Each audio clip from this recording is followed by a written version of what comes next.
At last, Comrade Marx. Have we met? Let's just say we are theoretically acquainted. Do you believe in destiny, comrade? No. Why not? Because the emancipation of the proletariat requires the critique of bourgeois ideology. Oh, I know exactly what you mean. Do you want to know the truth, comrade? You're slave to a liberal ideology that goes deeper than you can possibly imagine. Ideology is everywhere. When you read Shakespeare, when you pay for your daughter's acting classes, when you buy your hemorrhoid cream. No one can be told what an ideology is, Karl. You must see it, not to believe it.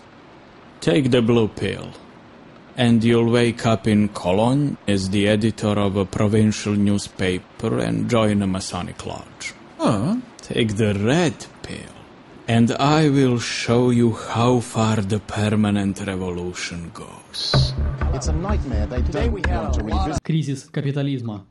Настало ли время взглянуть за границы капитализма, на новую систему общественных отношений, которая позволила бы нам жить в более ответственном, справедливом и гуманном обществе? Ну хорошо, мы пережили кризис, и у нас есть множество возможных объяснений его природы. Было бы интересно посмотреть разные типы объяснений. Первый тип – все дело в человеческой слабости, так сказал Алан Гринспен. Это человеческая природа, и с этим ничего не поделаешь. На самом деле полно объяснений, базирующихся на хищной природе человека, инстинкте доминирования, заблуждениях инвесторов, жадности и прочем в том же духе. Познакомившись поближе с повседневными практиками Уолл-стрит, мы можем смело утверждать, что во всем этом есть изрядная доля истины. Второй тип объяснений – институциональные провалы. Мы уже слышали, те, кто должен был все контролировать, заснули за выключателем и проспали становление теневой банковской системы, которая обходит все регулирующие меры. Поэтому институты должны быть перестроены совместными усилиями стран Большой Двадцатки. То есть мы рассматриваем институты и говорим, они провалились и они должны быть перестроены. Третье объяснение. Все были введены в заблуждение ложной теорией, начитались фон Хайека и слишком уверовали в эффективность рынка. И сейчас пришло время вернуться к чему-то вроде теории Кейнса. И мы всерьез приняли гипотезу финансовой нестабильности Хаймана Мински. Еще одно объяснение – кризис имеет культурные корни. В Штатах об этом говорят немного, но вот в Германии или Франции вам наверняка доведется услышать, что это англосаксонская болезнь, и к нам это не имеет отношения. Также и президент Бразилии Лула первое, что сказал, это «О, слава богу, наконец-то эти США получили хороший урок, почти как мы от МВФ». Мы проходили через это 8 раз за последние 25 лет. А теперь пришла и их очередь. Фантастика! И все латиноамериканцы подхватили это, пока не ударило и по ним. А сейчас это и происходит. И теперь они сменили пластинку. Это прекрасно видно на примере того, как все относятся к происходящему в Греции. Например, германская пресса пишет, что, мол, все дело в характере греков, в изъянах в их характере, и вокруг этого раздувается много всего нелицеприятного. В реальности культурные особенности существуют. Например, американская одержимость к владению недвижимости, которая, надо полагать, является у них глубинной культурной ценностью. А 67 или 68 американских домохозяйств являются собственниками жилья, тогда как в Швейцарии их всего 22%.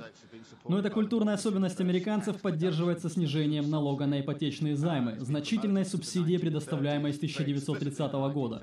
И, кстати, очень понятно, почему эта мера была принята именно в 30-м. Идея заключалась в том, что люди с задолженностью по ипотеке не пойдут бастовать. Далее, есть теория о том, что проблема в слишком большом вмешательстве государства в экономику.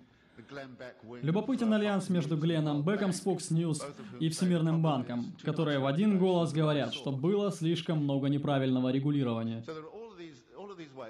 В общем, все эти способы объяснения содержат долю истины, и толковый писатель вполне мог бы взять одну из этих теорий и написать вполне достойное произведение. И я спросил себя, какое достойное произведение мог бы написать я, но так, чтобы это не имело ничего общего с вышеприведенными теориями. Я часто себя об этом спрашиваю. На самом деле это не так сложно сделать, особенно с марксистской точки зрения, поскольку, знаете, не так уж много людей пытаются использовать марксистский анализ. Я убедился в необходимости сделать это, когда около 1,5 лет назад Ее Величество спросило у экономистов Лондонской школы экономики: «Как это вы, ребята, проморгали этот кризис?» Ну, то есть она наверняка сказала не так, но смысл был именно такой. Они все очень смутились, когда она позвонила главе английского банка, задала тот же вопрос. Затем Британская академия наук вместе с теми же экономистами опубликовала выдающееся письмо Ее Величеству. И там была написана совершенно удивительная вещь, вроде того, что, понимаете, много заслуженных людей, образованных и умных, потратили свои жизни, работая над этими проблемами. Но одну вещь мы все же не учли – системный риск. И она такая: что? Они что-то там продолжали болтать о политике отрицания и всем прочем. Да, вот так, системный риск. В переводе на марксистский язык можно сказать, что мы имеем в виду внутренние противоречия накопления капитала. Таким образом, почему бы мне не написать о внутренних противоречиях накопления капитала? И попытаться определить роль кризисов во всей истории капитализма, а также особенности текущего кризиса. Я хотел бы сделать это, показав, что происходило, начиная с 70-х годов до наших дней. И мой тезис заключается в том, что та форма, которую принял современный кризис, во многом продиктована тем, каким образом мы вышли из предыдущего кризиса. Проблемой капитализма в 70-е годы была чрезмерная власть труда над капиталом. Так что очередной выход из кризиса был в основном связан с давлением на труд, и мы помним, как это было сделано. С помощью переноса производств, с помощью Тэтчер, Рейгана и всей этой неолиберальной доктрины.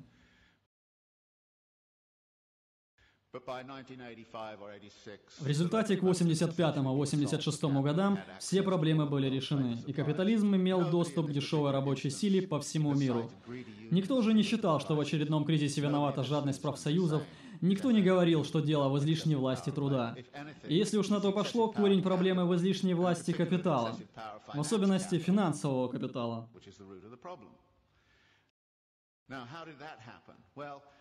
Как же это случилось? С 1970-х годов мы столкнулись с тем, что называется подавление зарплаты. Когда рост зарплат остановился, и доля зарплаты в национальном доходе в странах ОСР непрерывно падала. Впрочем, так же, как и в Китае и в других местах. В общем, смысл в том, что реальные доходы снижались. Зарплата – это, вообще говоря, деньги, на которые мы покупаем товары. И если вы снижаете зарплату, у вас возникает проблема. Откуда придет спрос? Ответом на это был переход к дешевому кредиту. То есть идея была преодолеть проблему платежеспособного спроса, раздувая кредитную экономику. И британские и американские домохозяйства утроили свои долги за последние 20-30 лет. И большая часть этих долгов, конечно, связана с рынком жилья. И здесь кроется очень важный вывод о том, что капитализм никогда не решит проблему своих кризисов. Они просто перемещаются географически.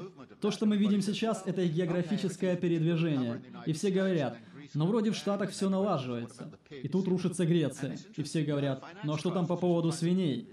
И вот что интересно. Имеем кризис финансовой системы, и вроде как уже наполовину вышли из него, но ценой дефолта. В реальности, если взглянуть на процесс накопления капитала, можно увидеть определенные барьеры. У Маркса в его критике политической экономии есть совершенно замечательное объяснение, когда он говорит о том, что накопление капитала не имеет пределов. Оно обращает их в барьеры и затем обходит или переступает поверх. Проще всего определить эти барьеры, когда мы рассматриваем циркулирующий процесс накопления капитала. Вы начинаете с некоторым стартовым капиталом, идете с ними на рынок и покупаете рабочую силу и средства производства. Заставляете все это работать по определенной технологии и в определенной организационной форме. Создаете вещи, которые потом продаете, возвращая вложенные деньги плюс прибыль. Затем вы берете часть прибыли и реинвестируете ее в расширение бизнеса. Так вот, здесь есть определенный барьер. Как деньги появляются в нужное время, в нужном месте и в нужном количестве. И это подразумевает искусство финансиста инвестировать туда, куда наиболее выгодно в данный момент. То есть вся история накопления капитала – это история финансовых инноваций, а финансовые инновации также дают эффект усиления власти финансистов. А с ростом власти у финансистов растут и их аппетиты, в этом нет сомнений. Если вы посмотрите на доходы финансистов США, они взлетели после 90-го года, в то время как доходы в производственном секторе рухнули в такой же пропорции. Вы можете видеть дисбаланс. Я думаю, что политика, направленная на отдаление лондонского Сити от промышленности, имела очень тяжелые последствия для экономики Британии.